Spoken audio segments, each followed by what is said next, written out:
Okay, hi guys, this is Kuya Ben Crypto. So, quick update tayo on BTC. Nasa 1 hour time frame pa rin tayo.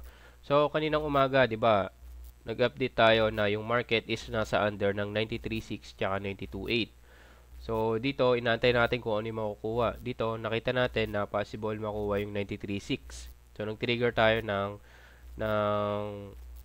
ng trade natin dito. Yung unang trade natin, 94.1.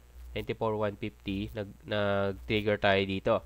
So, ngayon, nag-profit tayo ng 20% dito. So, 94.1, 150, nag-trigger tayo, nag-close tayo ng 94.5.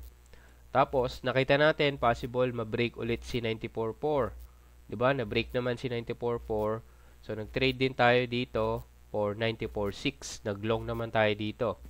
So, nag-profit tayo dito ng 20% ulit.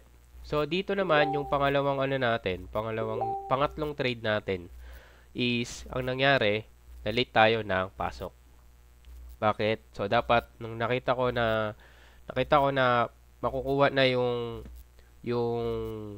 ano, yung, etong 94, 95.2. So, dapat pumasok na tayo kagad dito, mga around 95.1. So, kung nag-trade tayo, entry tayo ng 95.1, so, TP ulit sana tayo ng 20%.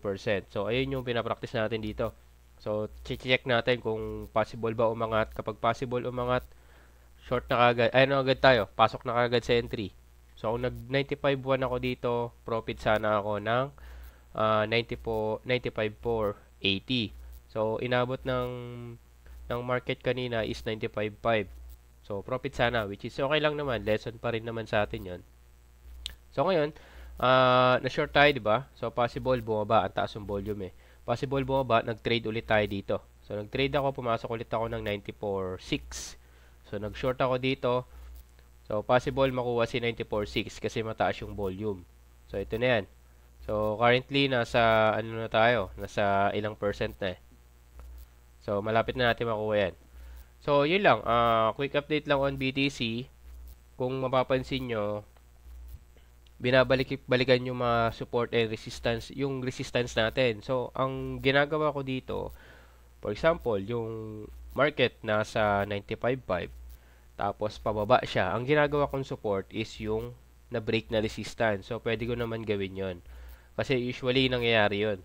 Binabalikan niya, katulad nung ginawa nating maghapon. So, nakailang trade tayo, nakatatlo, pang-apat to. Pang-apat tong trade natin ngayon. So, mapapansin nyo, mabibreak niya yung resistance natin, tapos pag nagkaroon ng short or pababa yung market, nakukuha pa din siya. So, ibig sabihin, kung mabibreak niya yung resistance natin, kunyari, for example, yung 94.4, na-break siya, nakuha si 95.2. So, kapag bumaba yung market, pwede nating maging support is yung 94.4. So, yun yung ginagawa natin ngayon. So, yun lang. Check natin kung makukuha na to si profit natin na 94.2. So, kung mabibreak si 94.2, possible to, bumaba ulit to, papuntang 93.6. So, yun lang. Quick update lang on BTC. This is Kuya Ben Crypto. Peace out.